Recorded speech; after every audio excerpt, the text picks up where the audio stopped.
Coming up on This Week in Radio Tech, we're live in Calgary, Canada, in the province of Alberta. I think I've got that name right. Calgary, it's a beautiful city. Oh my gosh, I didn't know it was so big. I mean, it's a huge city. We're at a big convention center that's owned by TELUS, T-E-L-U-S, which is one of the telecom providers here in Canada. So we're going to have a few minutes from an SBE meeting where Jeff Welton will be describing the benefits of being an SBE member. By the way, it's a virtual chapter. Chapter 100, brand new chapter for Canada. Plus, we'll have interviews here on the show floor with a couple of engineers and some industry reps. It's all coming up next on TWiRT. This Week in Radio Tech is brought to you by Broadcasters General Store with outstanding service, savings, and support. Online at bgs.cc. By Broadcast Bionics with the Bionics Studio, including talk show control, social media, and visual radio. Broadcast Bionics brings exceptional audience engagement to radio and TV. By AIR, featuring Playout One radio automation software, comprehensive streaming solutions, website content management, and social media tools for maximum listener engagement on the web at AIIR.com. By Angry Audio. Audio problems disappear when you get angry at angryaudio.com.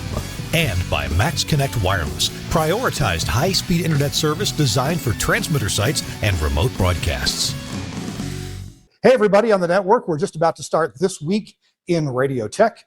We are live in Calgary, Alberta, Canada. And my first trip here, what a beautiful city it is, and what an amazing convention that the Western Association of Broadcast Engineers has put together. It's the WABE convention. They do this every year. They change around the different cities, and this year it is in Calgary, which is just a great place for everyone to come to and assemble. We've got a fantastic convention center here called the TELUS, T-E-L-U-S, not my employer, a different communications company, and they handle telephony for all of Canada. So let's get right to it. We're going to do a little two-parter show today on This Week in Radio Tech.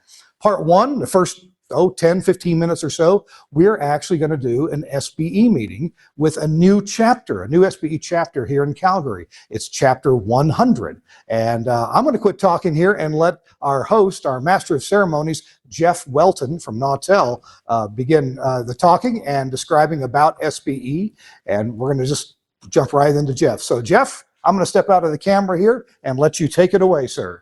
Go right ahead. This will be short and sweet. There's only a few people here. If I can get the remote Zoom started, because I've got more buttons than brain cells, then we'll get rolling on that.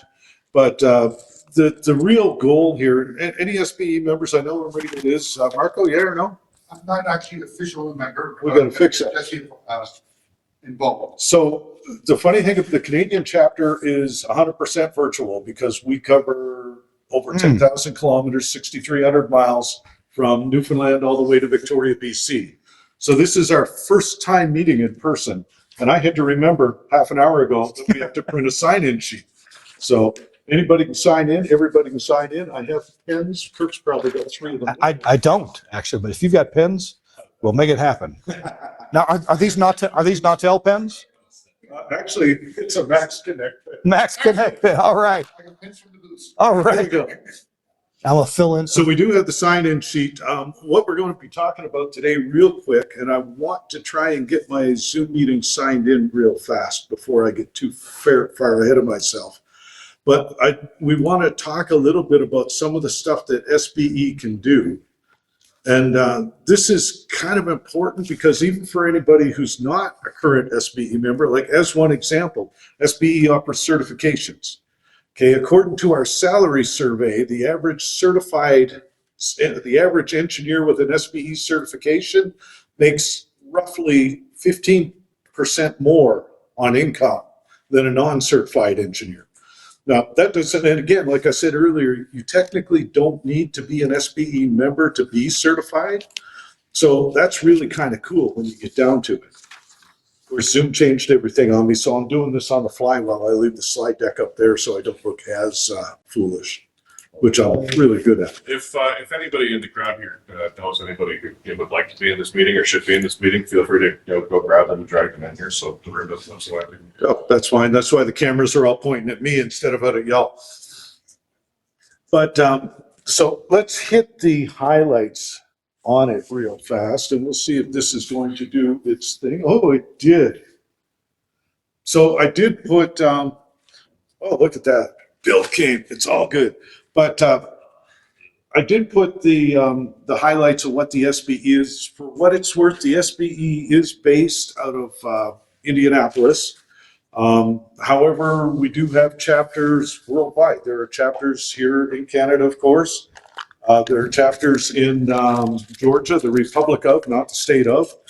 And I was talking with somebody earlier today about wanting to start a chapter in Australia. I will 100% volunteer to go present at that chapter.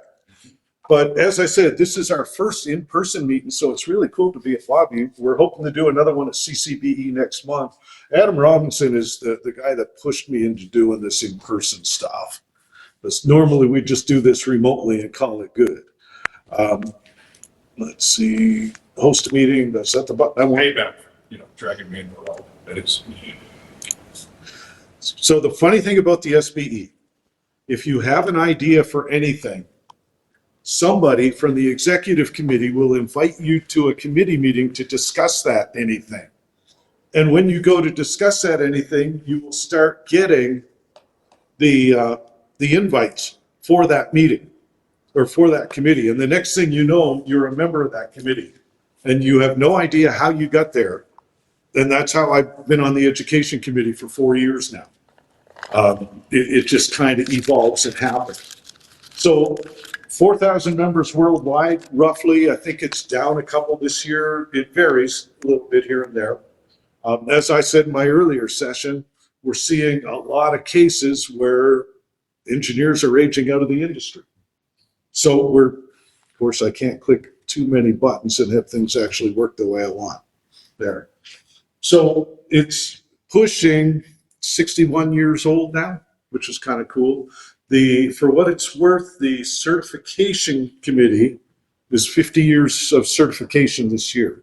So I'm going to high speed through that a little bit, but I did put, there are links on every page. I can provide it. If you go to sbe.org, the website is fairly easy to search through, but the certification just gives you an educational standard, I guess, if you will. Like I know here in Canada especially, SAIT, the Southern Alberta Institute of Technology, had one of the best broadcast engineering programs ever. And I say that in the past tense on purpose because they killed it 2 years ago, 3 years ago? Okay. 21 was the last graduate course, so 4 years ago. Then I was talking to one of their instructors. Gary was here today earlier, so that was really cool. The challenge is there's not a lot of education for broadcast engineering. In the US, Wake Technical College just started a broadcast engineer program. It'll start this fall for the first time. Bates Technical College in Oregon has one. And there is one other, University of Indianapolis has broadcast engineering as part of their actual broadcast curriculum. University of Wisconsin, Oshkosh just started. Just started one as well, correct. And this year is their first year. So there are a few coming, but they're not nearly as many as they used to be. Hey, everybody who's online, anybody, we're having troubles getting Jeff's computer connected, so I'm just going to put you over here. So far, I just see Dave. You see Dave. So, Okay, so Dave Backner is on remotely. Dave's our secretary. He is based out of Ontario near Toronto. So that's kind of cool. This way, at least it'll show up for the recording. And Dave, I'll send you a copy of the PowerPoint later. But that's the kind of thing that we're doing here, just setting a standard for education. Some of it has evolved over the years. If you do a certification course, for example, CBRE, you may be going through some of the questions going, wow, nobody's used digital tape in a lot of years. I exaggerate, they did go through and update most of it, and a lot of I think all the digital tape references are gone. But this technology is evolving fast, and it's hard to keep up. You know, I mean, who would have thought 20 years ago that every transmitter out there would have an IP address, you know, or audio processor? You know, what's, I mean, I can access an Omnia processor and have full control remotely. It's a really cool thing, but it's really confusing. So having some basis education is really critical, and it's something that we've worked on a lot. There are certification levels going all the way from operator level, which is just guy off the street can learn how to do this, all the way up to professional broadcast engineer. Now, here's the caveat. Canada, you can't call yourself a professional broadcast engineer unless you have a PE. Okay, in the US, except for Oregon, Massachusetts, and one other state I can't remember, you can, because it's based more on what you do than what your actual education is. So that's an important thing to be aware of. But you can still have the certification at that level. Yeah, You the two most common ones for people, at our level in the industry are going to be the certified radio engineer and the certified television engineer. Right. Like my certification is CBRE, the Certified Broadcast Radio Engineer. I don't speak that radio with picture stuff. I hear it's going to catch on. But there are television standards. Over and above the certifications, there are specialist certifications, AM directionals. Hey, the cool stuff. Oh, and again, ATSC3, that TV stuff, but also cool. So you can do a lot of directional stuffs under a host certification. Now, here's the thing, and I mentioned this earlier, you don't need to be an SBE member to do certification. Okay, you can reach out to SBE National and say, I want to take a certification for this. What chapter do I contact? Well, for us, up here, it'd be chapter 100. We don't have a certification chair, so that request will come to me. And I'll dump it on Adam because he's going to be our certification chair. He just doesn't know it yet. And we'll set up a proctor for your exam because, again, we're all remote, so we're not next door. A lot of times your proctor could be a university professor, it could be a librarian. Most librarians will proctor an exam for free. So you put them in touch with SBE National. SBE National sends them the exam. You come in at the assigned time, sit down, they hand you the exam, you write it, you hand it back to them, they send it in for grading, and you find out whether you passed or failed. You will never, ever know what you made, what your score was out of 100. 70% is a passing grade. That's all you need to know is, yeah, I did it, no, I didn't. And the question pool for the exams, there are multiple questions. Typically everything below, let's go back a step. I did it again, didn't I? No, I didn't. Sorry. So everything below the CPBE and the senior exam levels, everything below that or above it on this page is a multiple choice exam. Okay, you get a bunch of multiple choice questions, you got to make 70%. Easy breezy. It's all open book except for the very two entry level and the essay portion of the senior exams. Everything else is open book.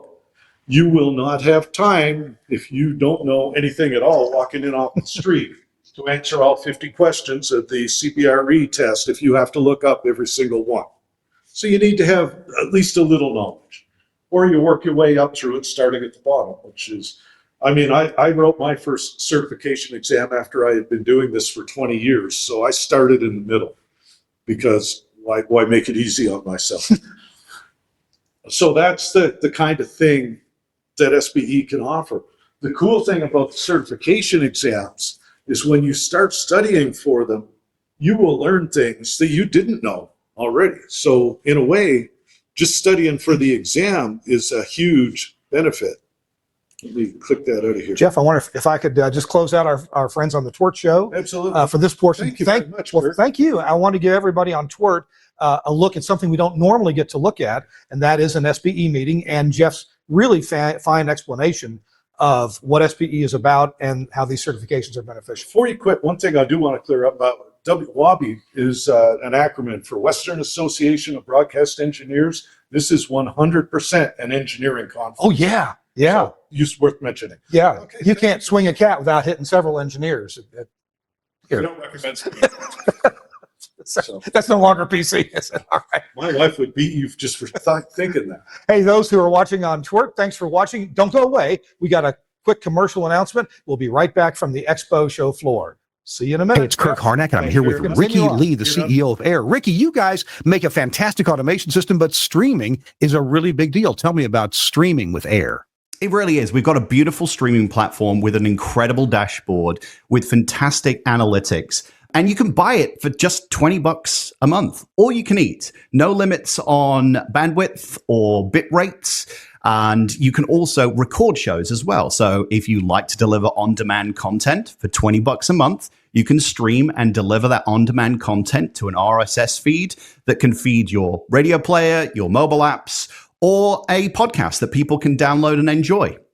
Now, $20 a month, that must be for just some slow MP3, right? No, MP3, AAC, and we also now support HLS, which is big in the industry right now. Wow, that's pretty amazing. How do I start to explore or find out more about streaming through AIR? You go to air.com, AIIR.com/streaming, and from there, with a credit card, you can sign up and get started. We're back, and we have our first guest. Let me, while that guest is arriving, I'll go ahead and mention it again. We're at the Western Association of Broadcast Engineers, their convention for 2025 here in Calgary, Canada. So we've moved from the SBE meeting room here to the expo room, and we're going to bring you several guests during the next 40 minutes or so.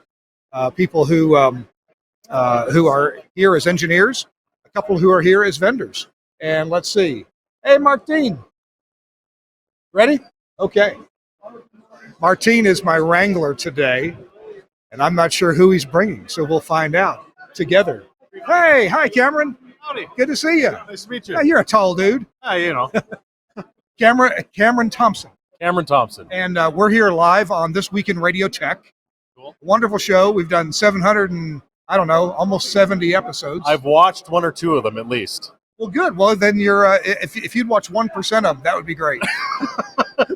Not that much viewership, but yeah, I try to tune in when I can. That'd be about 7 episodes now. Yeah. Well, tell me what about your involvement with WABE. This, I got to tell you, anybody who would walk into WABE as an engineer or an industry insider would say, wow, this is quite an assemblage of technical engineers. It's really grown to be a fantastic show over the last couple of years here.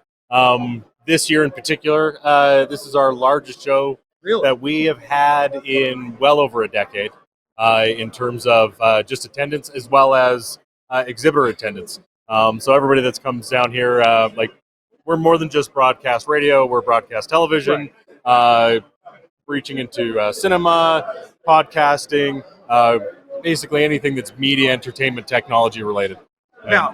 Okay, Calgary. I had no idea Calgary was such a big city, such a beautiful city. How'd you guys land on Calgary for this year's convention? We rotate to different cities every year. Okay. Or at least we try to. Pandemics tend to squash that a little bit. But yeah, so we're in Calgary this year. Last year we were in Edmonton. Year before that we were in Vancouver. Yep. We're having meetings internally right now to see where we're going to land next year. Okay. And we float around. We believe that it's important to have impact locally and regionally with local techs and local broadcasters that are in the area that wouldn't normally be able to travel out to a show like the NAB or anything that's hosted out east in like Toronto and Eastern Canada. You know, the distances here in Western Canada are kind of like the distances in western part of the U.S., right? So I've met a couple engineers here. So, oh, did you have to travel far to get here? Oh, no, it's a quick drive, just 8 hours. And we have had people that have driven all the way out from the east. Yeah. Oh, my God. Yeah. A buddy of mine, Neil, he works out of a Toronto shop. Last year, he drove across the country to come to WABE in Edmonton. Wow. And so he made it part of his vacation, right? But that's the kind of draw that we have, right? It's the people want to come to the show. They want to check out and see what's new. And by damn, they're going to get there. You've got a number of papers, presentations that have been given here. Were you part of the committee to select who's speaking and what their topics? I was not on the selection committee this year. More of an overseer position, sitting as vice president, moving into president next year. We have a group of papers chairs. Yeah. So every year we collect a group of volunteers. We try to make sure that they are, again, local to that region so that they can come and volunteer for the show, get involved, network, meet people like yourself, and have meaningful conversations. And being a papers chair, being one of them, you have to reach out and talk to people that you wouldn't necessarily have talked to ever before and forge new relationships. You're going around documenting quite a bit with this camera setup. That's Lots nice. of pictures, yeah. So, in meeting with people on the show floor or in the presentations, what's a topic or two that seems to be hot on people's minds this year? Well, the panel earlier was a really good one. In Canada, we're dealing with a lot of regulatory issues within broadcast. It's a hot topic right now at the hills over at the CRTC, and how the regulations that are within Canada are kind of have a little bit of a chokehold on the industry, and everybody wants they want it to be freed up a little bit. Canada is a unique broadcast landscape. We don't have a lot of really dense populations like there are down in the U.S. Right. And so those pockets are very spread out. And we feel as broadcasters that there isn't necessarily enough opportunity for companies to expand their businesses in these markets and to grow where they should be. The panelists touched on it really well. There was Kirk Nesbitt from the CAB and some others that are escaping my mind right now. So that one was really good. There was a paper that was supposed to happen today that didn't happen. Lee Whitcomb was supposed to present on PTP clocking. Oh, yeah. He wasn't able to make it. And I missed the papers this morning. But you're presenting tomorrow. Tomorrow, yeah, along with Grant Bebrick from PTS. Yeah, exactly. And I'm going to try to come down and see what you guys have to say. Cameron, it's been delightful talking with you. Anything else you want to tell our TWiRT audience about WABE? WABE's not quite open to everybody. You need to be a Western Canadian engineer. No, WABE is open to everybody. Really? Okay. Everybody, okay. Yeah. So WABE is rooted in. It started as the Western Association of Broadcast Engineers. We're more than that. We call ourselves WABE. We are the Association for Media and Entertainment Technologists. If you work in the media and entertainment technology industry, this is the home for you.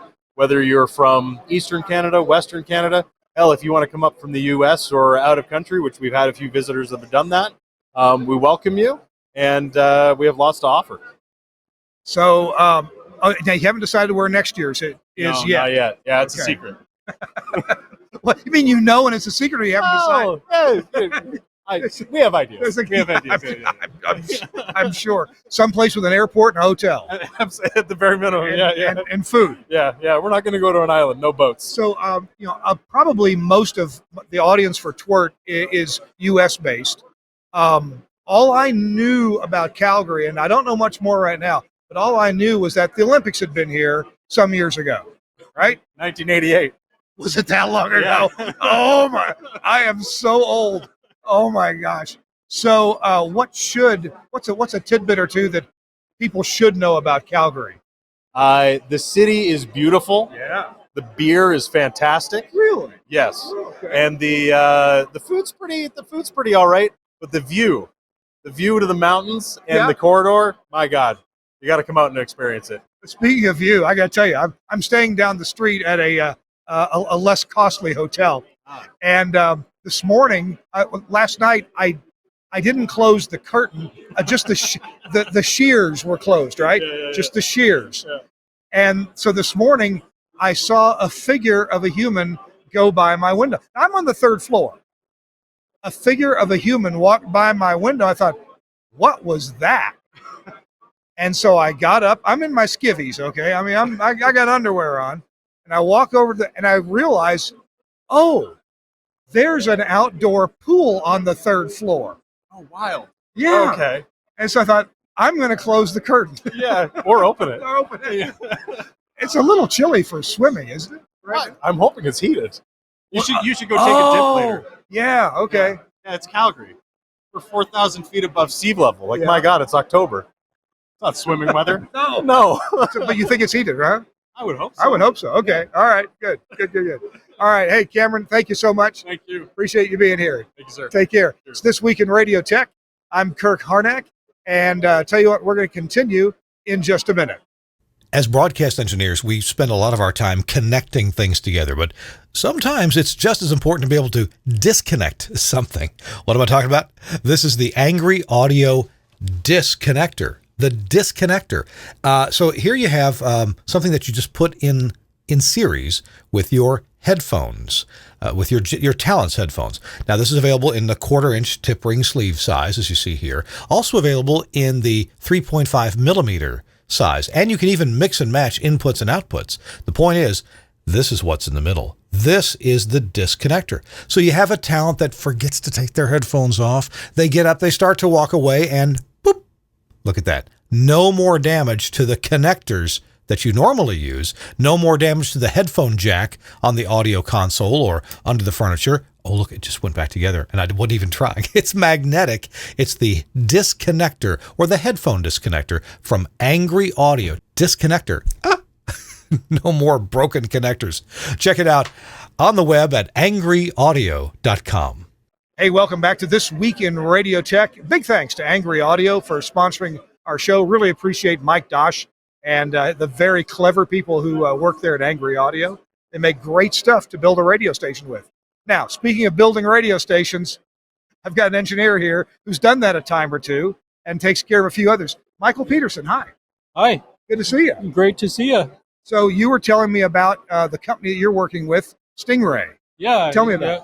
Well, we have over 100 stations across Canada. Oh, my God. And, of course, Stingray is a global company. So, yeah, Okay. in streaming and audio streaming. And yeah, it's been about 20 years for me. I started out in TV. And got into engineering about 12 years ago. Okay, so before that, what were you, in front of the camera, behind the camera? I was behind the scenes in TV operations. Okay. So All right. running master control for 2 TV stations in Lloydminster. And Okay, so you know how things are supposed to execute, and a lot of those rules apply to Yeah. radio as well. yeah. So when you got into engineering, I'm really curious.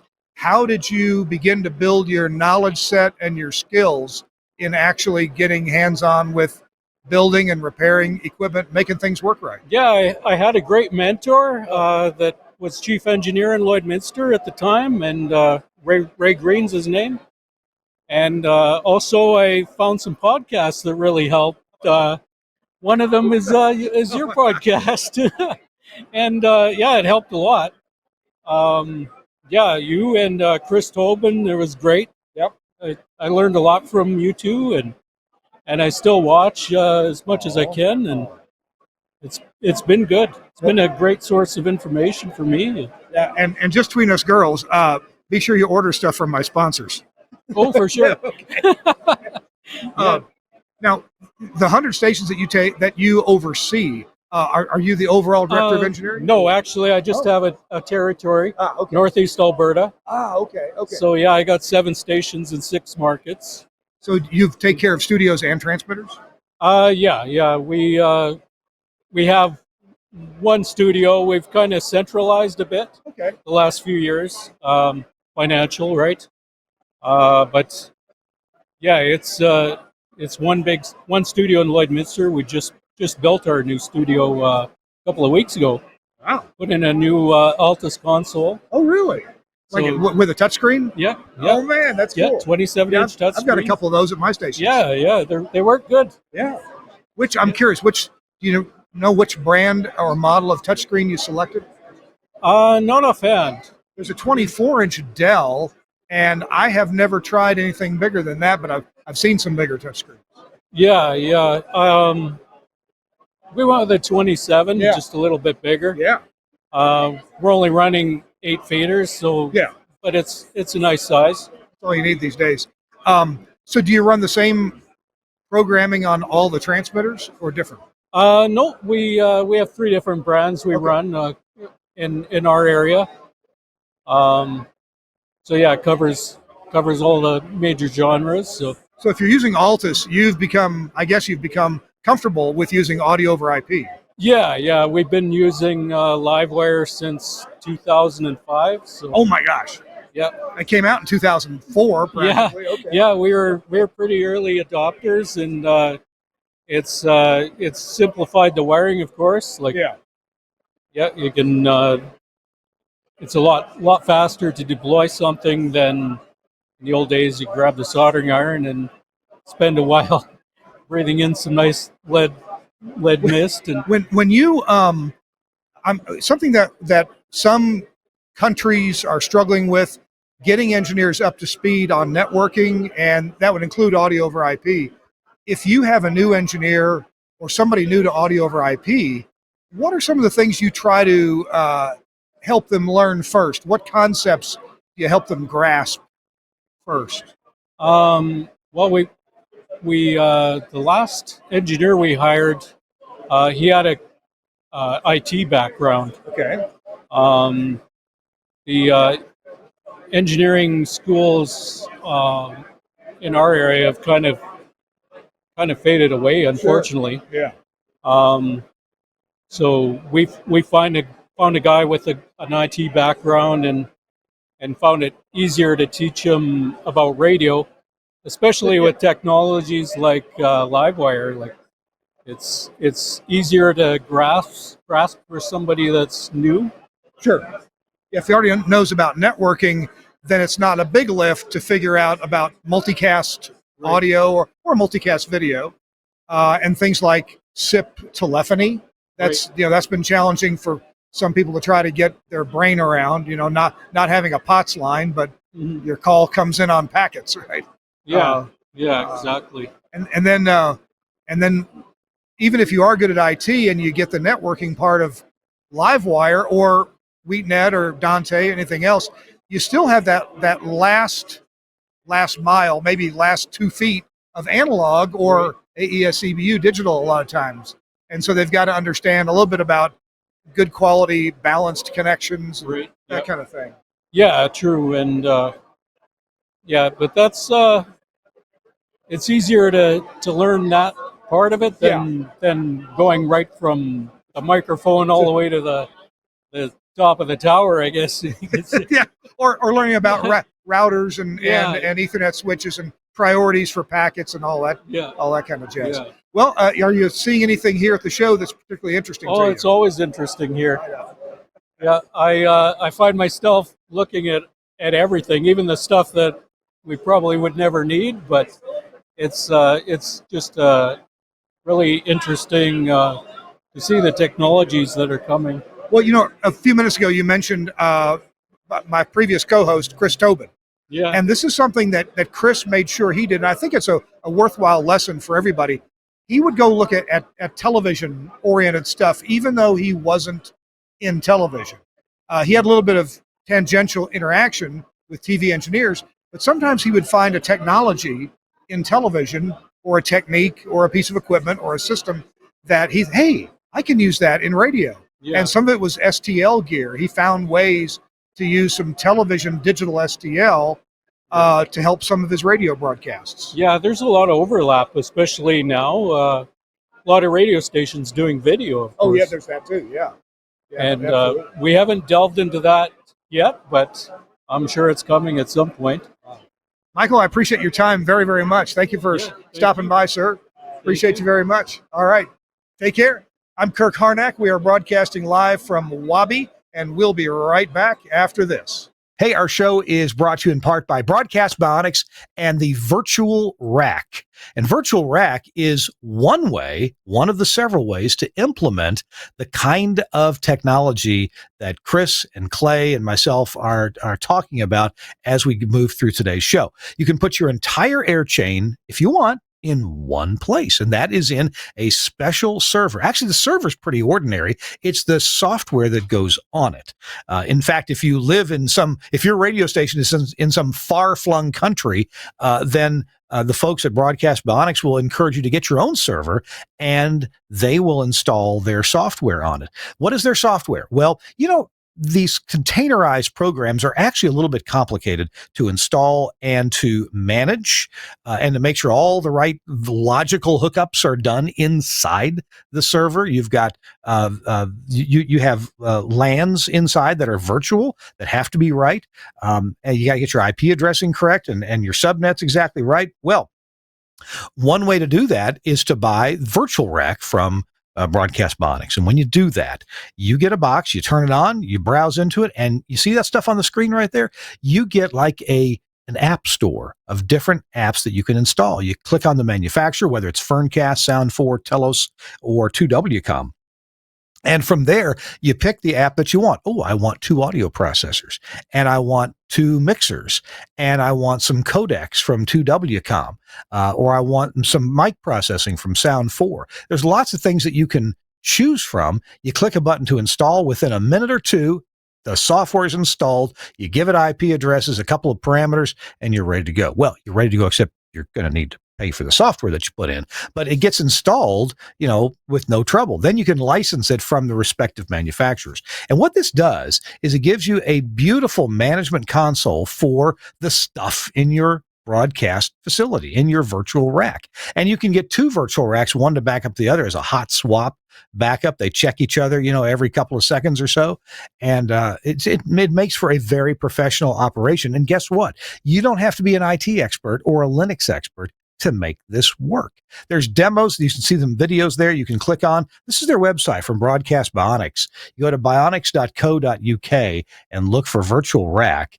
We have a link in the show notes, and you can click and watch these videos from Dan McQuillan showing off Virtual Rack. This is an absolute wonder. We showed this to the engineers at Telos Alliance who have come up with this containerized software, and they said, wow, that's pretty cool. So check it out from Broadcast Bionics and the mind of Dan McQuillan and his development staff there at Broadcast Bionics. Thanks, Dan. Thanks, Broadcast Bionics, for sponsoring This Week in Radio Tech. Remember, the links are in the show notes for today's show, or just go to bionics.co.uk. We're back live at WABE in Calgary, Canada, and I've got a gentleman here who's traveled a ways to get here. It's Phil Bignell. Hi, Phil. Hi there. You all right? How's it going, Kirk? I'm good. Good to see you. Excellent. I'm kind of just over the jet lag now. So how far did you travel to get here? So, flew from the UK to Ireland to Vancouver, hired a car, Vancouver Island, over the Rockies, came here. Oh my gosh. And then driving back to Vancouver again. Just because I can. You wanted the adventure. Last time I did Wabi show, literally I saw Calgary Airport, a hotel, the venue, and the airport again. And I thought, I can't do that again. So I've got to see a bit of the wild. Just last week, we had your boss as our guest. You did. Did you watch the show? I haven't done yet, but I'm going. I was. You were driving over the Rockies. That's right. Yeah. You were lacking coverage in the Rockies, right? Exactly. Yeah. So give us a little hint. What's hot in the world of technology that Broadcast Bionics is showing or developing? Maybe you can't let me in any secrets that are going on, but I dare say Dan told you all about it last week, didn't he? Well, he did talk about all the Dan GPT, Yeah. So a lot of that augmented intelligence stuff that was, to help you not take over the creative process, but to kind of assist you in that process. And doing the stuff that takes the time that you wouldn't go through 1,000 text messages that come in. It'll go through, it'll find the highlights, it will find the most popular opinions within that messaging. Nobody's going to sit there and go through every single voice note. We can transcribe that and summarize them all and then bring out the highlights. So all the things that help you while you're on air in the studio that didn't get done before. It's not about replacing people, it's about helping people. With you're talking about this, Dan's talking about this, is everybody in the company focused on this area? We're obviously supporting our products from around the world as well. But we have an innovation department headed up by Dan that are doing all these things. Some young minds, younger than mine, who are really tuned into this stuff. And, we've got a lot of experience as well within the company, which really helps bring those two things together. Good deal. Hey, one other quick thing I want to mention, and that is I'm involved with Telos, and we sell a lot of phone systems, and we always recommend your phone screening software called X Screen to go along with it. That product has been just amazing. I mean, people love it. It's so easy to use. Exactly, it's a solid product next to another solid product, the VX, and the Telos phone system. So yeah, very popular choice, and gives people that added capability they might not have had before as part of their studio. Even though it's a few years old, every time I use X Screen or install it with somebody else, I'm reminded of the thought that you guys at Bionics put into the usability of your products. That they seem designed for what we in radio do. Of course they are, but you do a good job of matching what needs to be developed and what the user needs to do with what you actually put into it. And that's the history of Bionics, where there's a lot of radio experience. I was on air for years. I've programmed radio stations. I've engineered radio stations. So, we've got a very strong user background, as well as being, great minds that can write good computer code. So, it's a good combination, good company. Phil, thank you for your time, for being with us. I appreciate you very much. And I'll see you in another time zone. Well, safe travels back home over the Rockies. Absolutely. The Canadian Rockies, right? Yeah. I've never been there. All right, man. Thanks a lot. Cheers. Take care, Phil. All right. It's This Week in Radio Tech. We're live in Calgary with WABE, and we have another guest here. He's been standing by. How you doing, Randy? Good. How are you? Hi. It's good to meet you. It's nice to meet you. Where are you from exactly? I'm from Calgary here, Oh, but okay. I broadcast at our local Rogers station here. Do you do engineering there? Yes. Oh, okay. Yes. Wow. So what? This is convenient for you, for the WABE to be here. Oh yeah, and every year it comes through. I'm always down here on the floor and checking out all the. I'm going to guess that you get to sleep in your own bed tonight. Heck yeah. So talk to me about you and what you're doing at Rogers. Like, what's on your radar these days? What's taking your time? What's got your interest lately, engineering wise? Engineering wise, right now we're pushing for a new build. Hopefully, we're gonna try to do some upgrades and likely try to improve things with our some new technology. And my side, I'm more of a television specialty, and we're always trying to find something that makes more efficient and easier to operate. We were just talking earlier with Michael Peterson about looking at what the television industry is doing, and is there anything there that is we in radio can use? And sometimes we find things that are very useful on the radio side of things. So in the television world, are you involved in studios, transmitters, both? A little bit of both, yeah. I do a lot of studio work with our production studio and live newscasts. We also run a 24-hour news channel out of Calgary, and then I also take care of transmitters, and I have some junior techs. I get to boss around and send them away and get them to work on projects for me. Excuse me for not knowing, but in Canada here, are you guys doing ATSC1? Yes. Okay. Yeah. Okay. So do you have extra sub channels that you transmit as well? No, we're not. It's not allowed with. Okay. Not just yet. I think you can without financial incentive, but nobody's doing it right now. Gotcha. So you're basically focused on one channel per transmitter then? Yes. Yeah. There's been in the U.S. and I guess other places in the world this difficulty with C-band satellite and the 5G networks getting some of that bandwidth. I know radio stations have had to install filters. Talk to me about satellite distribution in Canada for television. How much of that's going on? It's still used quite a bit. Most of it that we're using at Rogers is actually in Toronto, but we do have a small satellite farm here. We had to install band pass filters, and our sat farm is actually at a cell phone transmitter site. Of course it is. So we noticed the problem right away. Yeah. And we had stuff installed, or else, it's interfering with what we need, our quality signal from. But a lot of the distribution is still coming through network and through internet sources now too. So now, tell me a little bit about Rogers Media. huge company. Seems like in the airport, I saw signs for Rogers with regard to telephones, right? Oh yeah. So this is a little bit different than what I'm used to in the U.S. In the U.S., T-Mobile doesn't own radio stations or TV stations. Yeah. Neither does AT&T or Verizon. How does that hurt, or how does it help you as an engineer that you have so much, I guess, resources possibly available to you? It's been very good. Like we have a big network, not just of cellular, but like wireline systems across the country, Right. that we're able to use to our advantage to transport signals across the country and communicate.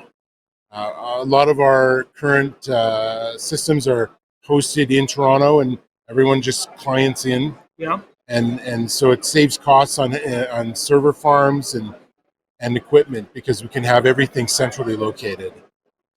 So when you do have a problem like with a fiber connection, you end up calling your own company, right? Yes, that's true. But we have a whole department that takes care of the fiber, and they manage. You know, if the route's down, they've already rerouted it, and so we have very little outage time. Wow. And they're monitoring it 24/7 for us. Now, I know of another company, I believe it's Bell. Is that a competitor to Rogers? Yes, Bell's they have the CTV and other channels, and they are a competitor, but I think our goals are very similar. We're trying to get industry move forward and getting the CRTC to hopefully help us instead of hinder us. Okay, so a big company like Rogers that's into so many things that are media and telecom related, how would you describe Rogers as a company, their focus on media? In other words, what direction does Rogers like to go into with regard to television and radio? Can you give me a sense of that? Do they have a philosophy? I'm on the engineering side. I'm not. I don't know what their editorial decisions would be. I was asking, how does it affect what you guys can do in engineering? Can you play with any new technology that comes along? Yeah, they're always like, and I feel like they're always trying to find the next thing and trying to make it better. Again, not just for say Toronto or Vancouver, but all the stations across the country that we work on. Okay.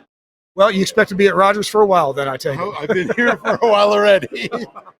Hey, Randy, thank you so much for your time. I appreciate you very much.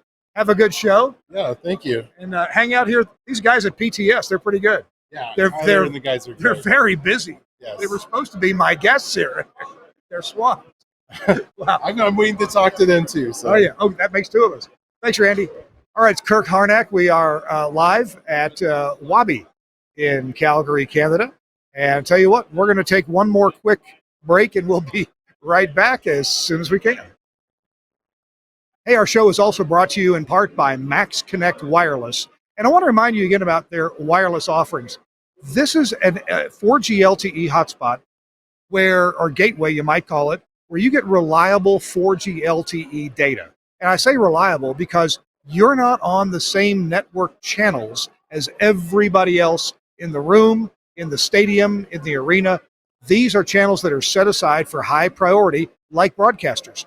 And Josh Bone at Max Connect Wireless has worked this out so that you as a broadcaster, can take advantage of this system and have reliable data almost anywhere. Let's hear from one of the very happy people using this, and that's John Takak. With all of the recent cybersecurity attacks against large corporations, we were looking for a product that would give us the ultimate security at our transmitter sites and as well as with our broadcast equipment. Max Connect fits the bill very well. Its greatest security feature is the fact that it gives you a single static IP address. Using this single static IP address allows us to close hundreds of open ports on our firewalls across the company and restrict access to only the Max Connect IPs. This has greatly reduced our exposure to the World Wide Web and made us much more secure moving forward. It's also given us the ability to expand as needed in a secure fashion. Thanks, Max Connect Wireless. And by the way, we're up here in Canada. They offer service here with some of the carriers here in Canada. In fact, Pippin Technical, PTS, our dealer up here in Canada for many products, including TELUS Alliance products. They're a dealer for Max Connect. So check them out at maxconnect.com. Hey, we're back at the WABE convention for 2025 in Calgary, Canada, and it's Kirk Harnack. Yeah, you know me. I'm here with Adam Robinson and with Grant Bebrick. Hello, Adam. How are you? I'm great, Kirk. How you doing? It's good to see you. You've been around the booth a lot, haven't you? Yeah, it's, I've been around the horn a few times in the last few weeks since I started at Max Connect. So, yeah, here at Calgary as well. Well, you are with Max Connect, and you're out of the Toronto area, right? Yeah, I'm based in Toronto. Obviously headquarters is in Alabama, but we work everywhere, remote working these days. And, Max Connect is starting to make a presence in Canada as well as the U.S. I remember when Josh Bone announced that Max Connect would now work in Canada, and I thought, well, this is really cool. And so you say now it's getting popular. People are discovering its utility.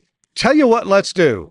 We're going to get to an interview with both of these gentlemen, but first, let's go ahead and take care of our commercial for Max Connect Wireless. You're putting me on the spot. I haven't done a live spot in years. I don't even have copy in front of me. What am I, You don't need teleprompter. Max Connect Wireless, which is amazing because it gives you 4G LTE connectivity. I'm setting you up here. That is prioritized, and you get a fixed IP address, and that makes it useful for not only remote broadcasts, but for remote sites that you can't easily get to. You're doing my job. Yeah. Why do people tell you they like Max Connect? Well, the biggest example that I use, especially in the U.S., is the college, high school football games where there's 50,000 people in a stadium. Everybody's trying to use TikTok. Everybody's trying to use Instagram. They're streaming everything, and if you don't have a prioritized service like Max Connect, you're going to end up with no signal, and you're not going to be able to do your remote. So we have become the go-to for reliability for those kinds of events, simply because Darren Paley, everybody, simply because the signal is there and the service is there, and you're going to get it. The other thing that Max Connect is known for is being able to pull down LTE signals at remote sites. So if you need monitoring at your transmitter site, someplace out in the mountains, maybe there's a tower that you can see, but you're not close enough to it to get a reliable signal, point a Yagi at it, pull it down through our system. And again, the prioritized access means you're not going to get throttled. You point out something very important. There are plenty of hotspots on the market that don't have an antenna connection. Yeah. And the ones that are, you have a variety of them available from Max Connect Wireless that do have antennas, and some of them even have diversity antennas. Yeah, absolutely. And, whether it's directional or omnidirectional, internal, external, we can do pretty much anything. Our most popular units are actually the ones that have got fixed antennas on them. They got an 8-hour battery backup in them, so you can take them anywhere you want when you're doing a remote. And then again, for the tower sites, we have different types of modems. Maybe you want more LAN, maybe you want more signal. We can do anything. So in Canada, if you want to check out Max Connect remote access, or for doing live remotes, ball games, parades, whatever, where should people go to find out more? Just go to maxconnect.com. The whole product line's there. You can email sales@maxconnect.com, and that'll get to me, and I'll respond at some point. All right, cool. Grant, hi, good to see you. Good to see you, Kirk. You are with PTS. I am. And we're doing a paper together tomorrow. We're doing technically two papers, or one really long paper that's got a pause in between. Yeah. I haven't figured out if they've given us 45 minutes or 2 times 45 minutes, because I've seen both ways. It's 2 times 45. Really? Okay, yeah. Good. Okay. Whew, we'll have time for Coke's coffee or something in between. Indeed. Yeah. We'll talk about that paper in just a second. Why is Max Connect sharing space with you? Yeah, they're joining us in the booth this year. Okay. One of the vendors that we represent, and happy to have a few more in the booth with us as well this year. Yeah, to be truthful, the thing is, I absolutely love these guys. So, I'm so thrilled to be here in their backyard. They're our Western Canada distributor. We've had you and your colleagues, Tyler Everett, for example, on the show before. PTS, Pippin Technical Service, PTS is a provider of both broadcast equipment and broadcast services in Canada. And what always amazes me is if there's a need out there for something new, you guys will either seek it out in the world, find it, and you'll make it available, or you'll just invent it and do it yourself. And you guys have some pretty cool audio over IP or networked products available, from as simple as an on-air light that just hooks to the network and it's powered over PoE, right? Yep. And you have some other things, like you have this range of XR1 computers.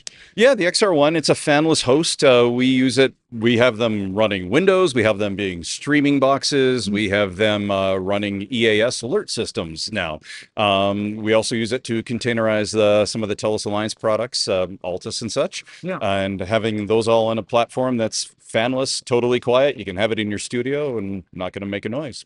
Now, you have an Altus console running at your booth right behind us here.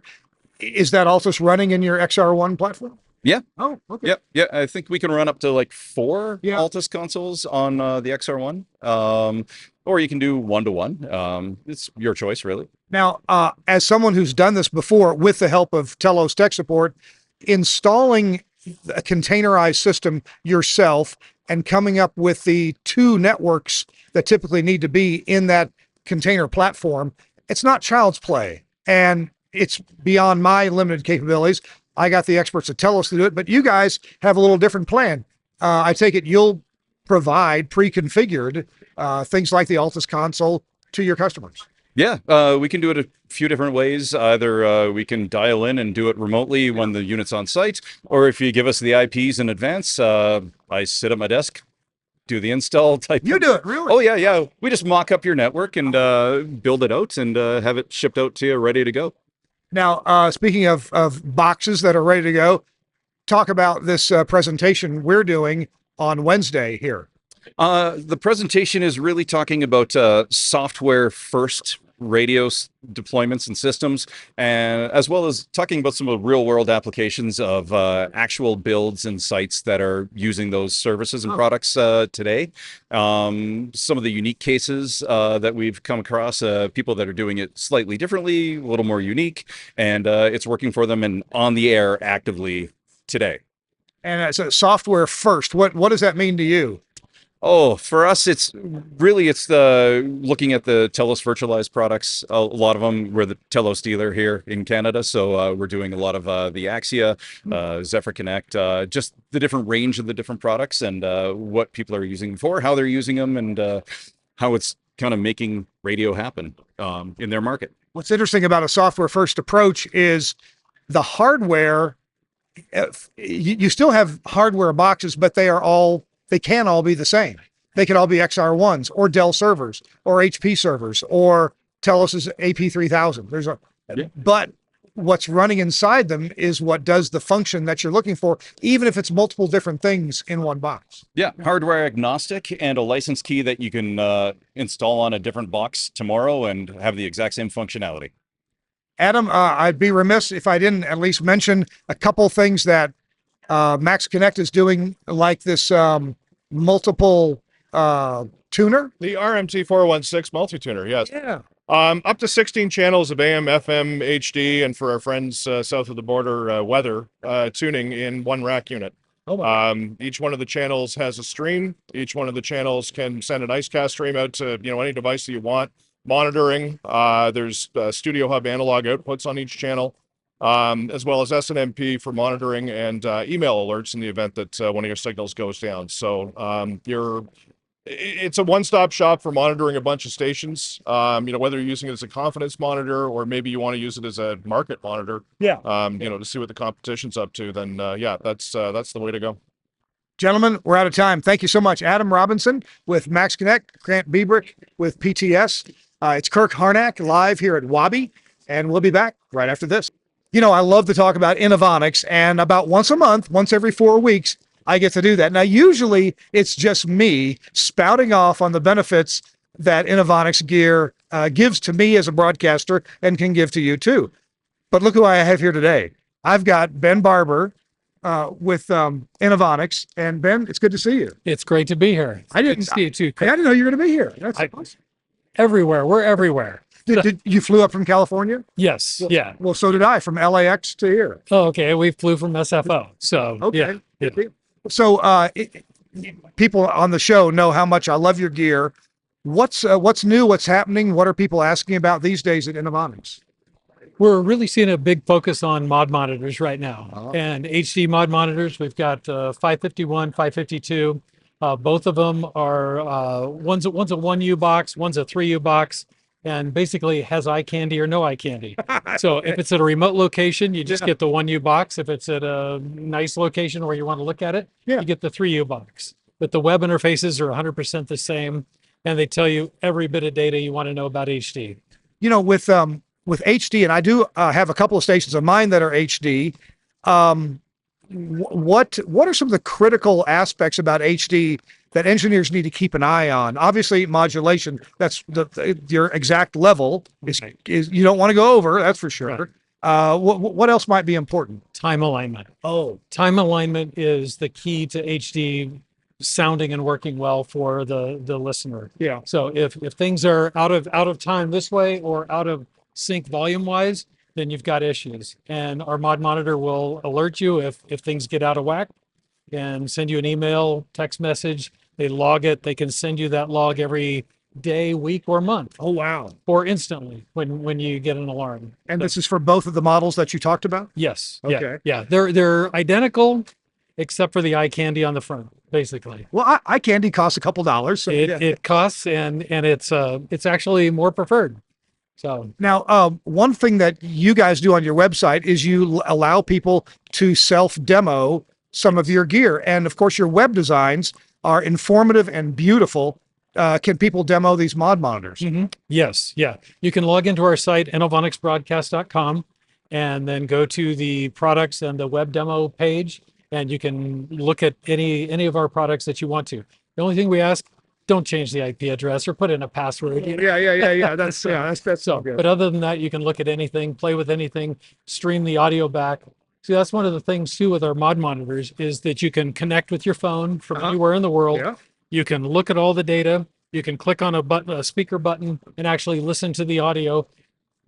10, 15 seconds buffered. Yeah. It's basically in real time. I have done that numerous times at my own radio stations. Fantastic. And it's very helpful to see, hey, is my STL okay? Is it cutting out? Is what the manager complained about, is that true or not true? Yes. Yeah. And you've got logging on all the audio aspects, on all the RF aspects. The delay is logged. You can log it up to 24 hours. So if you have an issue, you can go back and look at it. What was my signal strength? What was my CDNO? What was happening during that time? And if you think about it, you can also monitor your competition. You can. You can. Ben Barber with Innovonics, and of course you can get Innovonics products at great prices with assured delivery from our friends at Broadcasters General Store. Their website is bgs.cc. That's bgs.cc. And like I always say, they have sharp pencils over there at Broadcast General Store. I get all my gear there. I hope you can too. Broadcast General Store and Innovonics, a great combination. Thank you, Ben. All right. Thank you. Hey, welcome back to This Week in Radio Tech. Kirk Harnack here, live in Calgary. I keep saying live. Okay, we went back and recorded this little segment because Phoenix Mantle came by our TWiRT booth here, and Phoenix said, hey, what are you guys doing? And I said, well, we're doing a podcast here. I said, Phoenix, would you maybe like to be a guest? And Phoenix said, sure, yeah. Good deal. So Phoenix, what are you doing? You're in the broadcasting business. Yeah. I'm up right now. I'm a student up at SAIT as a part of the radio, television, broadcast news program, specifically the TV production segment of that. So I've got some experience doing multi-camera studio work as well as field productions with like cameras and editing, post-production, the pre-production paperwork, a little bit of everything. Do you have a studio in-house where you have a floor director, that kind of thing? Yeah, up at SAIT we have like it's a 2-year program, and we have studios for the first and second year, so it's 2 separate rooms, and we'll make like a series of shows that are all like the same concept, and we'll all like take turns being like the director, producer, switcher board, floor director, hosting it, all kinds of stuff. So we're kind of getting a little bit of all of the different roles in the studio. So what kind of job, career do you hope to be able to move right into when you graduate from SAIT, right? SAIT? Yes. Okay. Personally, I want to try to get into more of the like narrative TV work with sort of the long show series, long form, or long form type thing, almost like more like the film TV side of things, sort of like the stuff that'll have a story that's stretching over a season type of thing. That I'm a sucker for a good story with good characters, so I want to kind of try to do that sort of thing. So that would be a scripted production. Yeah, scripted productions. Yeah, that type of thing. That's got to be way different than like live TV news coverage. Yeah, definitely. I haven't done a whole lot of news work, but the one big difference is that when we're in the TV studio, we're doing it live to tape. So we're whatever's set on camera is what's set on camera. It's not scripted most of the time. Yeah. Sorry. And we'll just record it. And then if like a studio was going to broadcast it later, they could. But most of the time, it's whatever set on camera is set on camera. That's recorded. And then there's no post-production to it. Whereas the more scripted stuff, that's a lot of those kind of things where it's like you're writing an entire script and then you're casting very specifically and shooting outside of a studio and then editing it all together, making sure like if it was going to air on TV, you have it timed out to work with commercials and your like episode time slot type thing. So you've mentioned cameras and camera work a lot, and I'm curious, do you have yourself any interest in the audio aspect of filming this kind of production?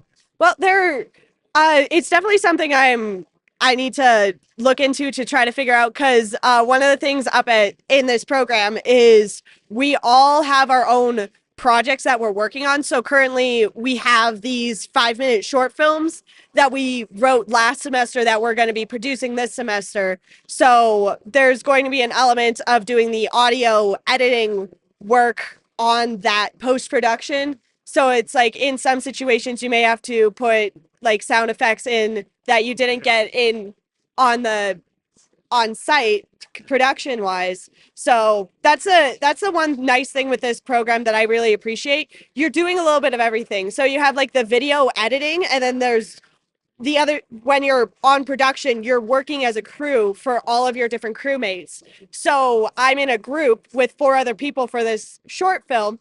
And while I'm directing mine, I'm the camera for someone else's, I'm doing audio for another person in the group, and then I'm doing the lights for the last person, and then they're all doing the same thing for me. So it's like we have 4 productions going on, and we're doing each of the roles. So we get a chance to get a feel for each of the different roles in the production type thing. Yeah. And then after the fact, we're editing our own film. So we're going to be sitting there and we're going to be doing the video editing, cutting it all together we want. And then we're going to color grade it and get the audio sounding the way we want it. So you're kind of doing a little of everything in it. It sounds like a really worthwhile program. And I wish, when do you graduate? I'll be graduating in April, I believe, is when the last semester ends. So yeah, it's a 2-year program. I've gone through my first year. I'm in second year right now, and I'll be done at the end of the winter semester in April. Yeah. Well, best of luck to you, and hope you get a job doing exactly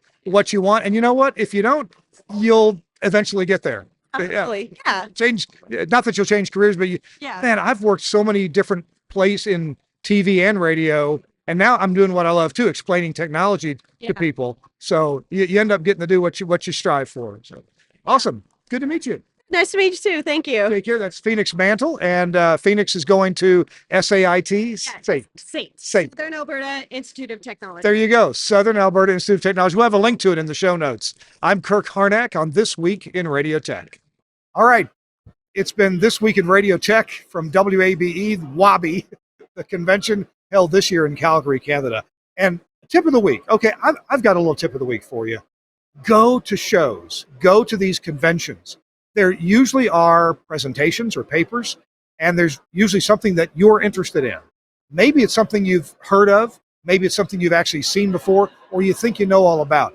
You always end up learning something new. And that's a great reason to go. It's also great to, network with other engineers, find out what they're doing, and find out what these innovative manufacturers, what they're doing. What's the next technology that they want to bring out that they would like you to adopt that hopefully will make your job easier. So whether it's WABE or CCBE here in Canada, or any of your regional shows that any of the state broadcasters put on in the United States, or NAB, of course, in the spring, or NAB in the fall in New York. There's so many shows that are available to you. There's got to be one within driving distance, or maybe a cheap flight if you plan it ahead. But my advice, go to these shows, network with people, build your career on this kind of networking, and you'll be really glad you did.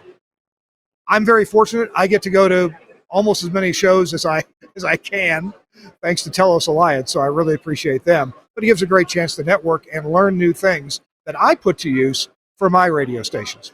All right, we got to go. I want to give a big thanks to Suncast. He had to work extra overtime to put this show together. It's tough to put a show on the road together, and so big thanks to Suncast for helping make that happen. We'll see you next week on This Week in Radio Tech. Bye-bye.